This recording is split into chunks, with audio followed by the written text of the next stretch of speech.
Ever wondered what flight attendants really think of you once the cabin doors close? They're trained to smile through turbulence, tantrums, and tuna sandwiches, but behind that calm facade are pet peeves that drive them up the cabin walls. From seat switchers to bathroom blockers, some passengers turn a simple flight into a nightmare. And the worst part? Most don't even realize they're doing it. So before you adjust that tray table or kick off your shoes, you might want to know what silently earns you the dreaded eye roll at 35,000 feet. Let's just say some behaviors are flying way too close to the edge. You'd think wearing headphones and minding your own business would be the polite thing to do on a flight, right? Not exactly.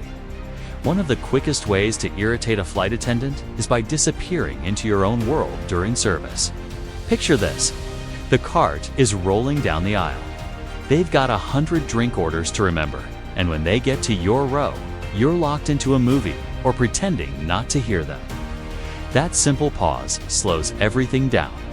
Multiply that by a dozen passengers, and suddenly the service drags, tempers rise, and attendants are forced to repeat themselves like a broken intercom.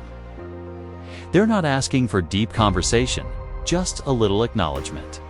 A nod, a lifted earbud, a quick coffee, no sugar keeps things flowing.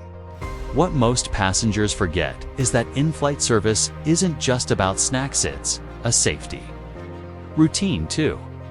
Flight attendants need to observe passengers, check for issues, and ensure everyone's present and alert.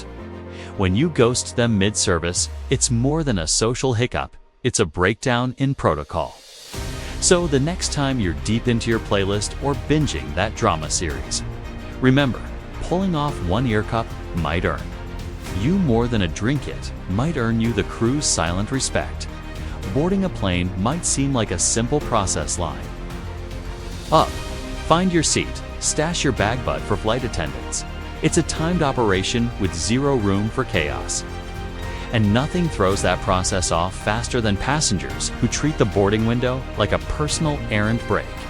You've probably seen it. Someone steps onto the plane, takes one look around, and then makes a beeline for the lavatory. Sounds harmless, but here's what really happens. While that person's in the bathroom, the line behind them stalls. Attendants can't complete their seat count, and everyone's timing gets thrown off. Even worse, that lavatory is being prepped, cleaned, restocked, and turned over like a pit stop panned. Suddenly, someone's in there mid-process. Then there are the passengers who show up with more luggage than a moving truck. They hoist roller bags, laptop cases, gym totes, and duty-free bags into any bin they can find, regardless of row, creating a domino effect of frantic reshuffling. Crew members are left playing baggage Tetris, all while trying to keep the aisle clear and passengers seated before takeoff. Every minute counts during boarding.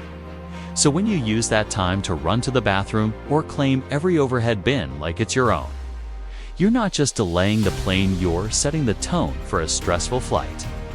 Before wheels even leave the ground, the cabin might look like a calm, sterile bubble, but the air inside is recycled, pressurized, and shared by every single passenger.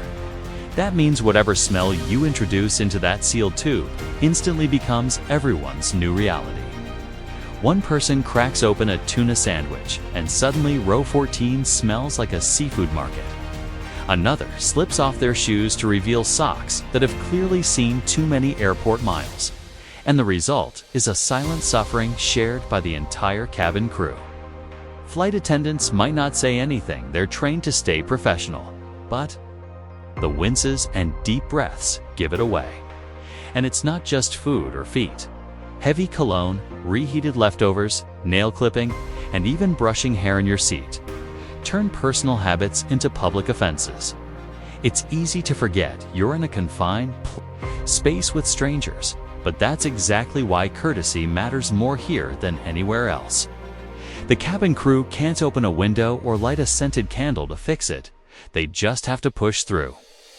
So if you wouldn't wear it, eat it, or do it in a crowded elevator, don't try it at cruising altitude. The nose you offend might be connected To the person serving your next drink, there's an art to keeping service efficient on a flight. And it all starts with passengers being prepared, but too often, that's not the case. Flight attendants approach with the cart.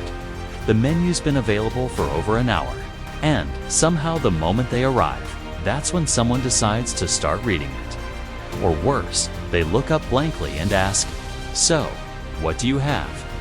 Imagine repeating the same menu options to 50 people who had all the time in the world to glance at the options beforehand. It's frustrating. It slows everything down, and it puts pressure on the crew to keep pace. Then there are the passengers who treat the call button like a personal concierge. One push for water, another for a snack, then again 5 minutes later. For a napkin, flight attendants aren't being rude when they take a little longer to respond. They're just prioritizing real needs over constant requests that could have been handled all at once. And while the crew is moving non-stop, the last thing they need is someone trying to hand them trash mid-service when they're clearly balancing drinks and trays. A little awareness goes a long way. If you come prepared, know what you want, and wait for the right time to speak up, you make their job smoother and everyone's flight a little faster. You spot an empty row mid-flight and think, you've hit the jackpot, but hold that thought. Switching seats once the plane is in the air might seem like a harmless move for comfort, but it creates a ripple of issues that most passengers never consider. Weight distribution on a plane is calculated and carefully monitored. When passengers move without notifying the crew, it can affect balance, especially on smaller aircraft. And it's not just about weight. Emergency protocols are tied to where people are seated. Each row has specific responsibilities in case of an evacuation. And unapproved seat swaps confuse the head count, delay service, and can even violate safety regulations. Flight attendants are trained to track who's where for a reason. Throwing that off mid-flight is not just inconvenient, it's potentially dangerous. It also sends a message that you're not respecting the process or the people managing it. Want more legroom? Book it. Want a row to yourself? Ask the gate agent before boarding. But once you're airborne, treat your seat like a commitment. Playing musical chairs at 35,000 feet might seem clever, but to the crew, it's just another headache. They didn't need one more thing pulling focus from keeping everyone safe and on schedule. Some passengers don't just cross the line, they leap over it mid-air. And when that happens, flight attendants are often the first in the line of fire. Air rage incidents have been climbing in recent years, with videos surfacing of travelers yelling, pushing, even physically assaulting crew members or fellow passengers.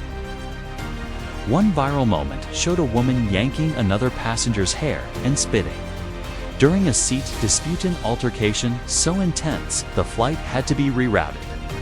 These aren't isolated moments, they're becoming more common, and the toll they take on flight attendants is massive. What many people forget is that attendants aren't just there to serve drinks. They're trained in conflict resolution, de-escalation, and emergency protocols. But even the best training can't fully prepare someone for being cursed at, recorded without consent, or shoved during turbulence. Flight attendants have been punched, kicked, screamed at all while trying to maintain calm in a metal tube hurtling through the sky. These incidents don't just ruin the mood, they endanger lives.